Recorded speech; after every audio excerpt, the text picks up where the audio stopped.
Stampers, and welcome back. Today I'm not going to be doing any stamping, but just giving you a little insight into one of my organization methods that I use for my paper for my cards. And maybe it's something that will help you out. Maybe you have a better idea, and if you do, share it with me, because anything that can help save me time, I'm all for.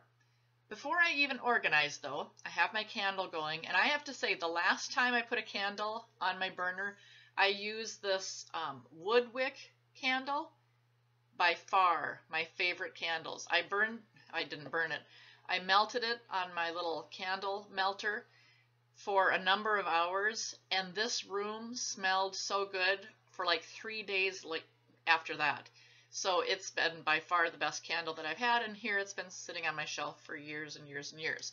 So break out that candle if you have been storing it and saving it for a rainy day, because let's use this stuff. My boots for today, big, they gotta go sideways here today. Still wearing boots. We're getting towards spring, but not quite yet.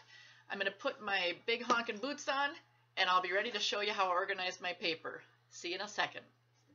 Alright, fancy stampers, today is a little bit of an inside view onto what I do to store my materials for my Stampin' Up! Projects.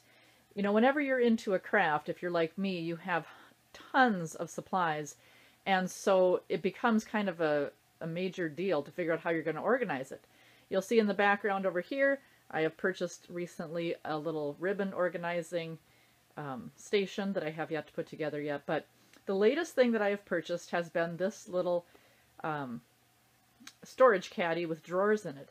And the thing that I love about this, and I don't have it all filled in yet, but the thing I really love are these small drawers, these really thin ones, because these allow me to put paper in here. The top ones, and I just picked this up at Walmart. The top ones, again, like I said, I haven't gotten everything in here, but I can put all sorts of little embellishments and things in the first couple of drawers. Are the same type of thing. But what I like are these next drawers, because this is what, for me, is key to my ease of card making. So what I do with one of my drawers, and you could do this in any kind of organizing if you want to do something like this, but I keep separate a couple of different things for my paper supplies, and that's just what I want to show you today. The first drawer is where I keep all of my cardstock that is cut to make cards. So this was once a full sheet of 8.5 by 11 cardstock, and then I cut it in half. So every time I cut a piece of cardstock in half like this, now I could fold this over and make a card out of it, I keep any extra pieces in this drawer, because when I want to make a card, I can just come in here and pull one out and I don't have to do any cutting. In fact, if I have extra time, I will often I go through a lot of white cardstock for the card base, so I will go through and cut a lot of my 8.5 by 11 pieces of white cardstock in half and then put them in here, so when I want to make a card, all I have to do is come in here and grab one.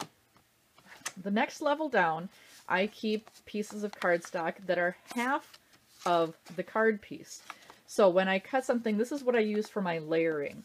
So if I want to take a piece of white cardstock and label it onto a card with a little bit of a border, I have those pieces in here. So whenever I want to take, if I ever cut a piece of my card piece right here in half, I throw the other half in here, because then I'm set for some layering. It makes it really easy. The next drawer down are all my scraps that I keep, and I don't throw anything out. So these are the solid pieces of cardstock. So if I want to punch something, you can see I've used this. In fact, I have one on there I didn't even punch out. But I use this, and I can do all sorts of things very quick.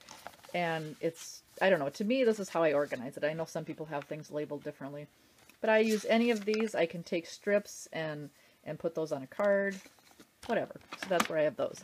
And then I also keep one area where I have pieces that are kind of already made. So I have if I have done any kind of embossing with my Big Shot, I put those in here. I have some extra tags that I made one day that I didn't use. I throw those in here. Pieces of designer paper, some things I've cut out with my Thinlits that I didn't use. I actually have an entire piece that I layered that I didn't use at the time, so I threw it in here. So then there's some days where I'm not feeling extremely creative, and I can just come into this spot and grab different pieces and put some cards together really quickly. So that's just how I organize my cardstock, whether it's going to be for an actual card base or just pieces. Just an idea for you. Miss Fancy Stamps loves to organize because she loves to have all her stuff surrounding her and easy to use.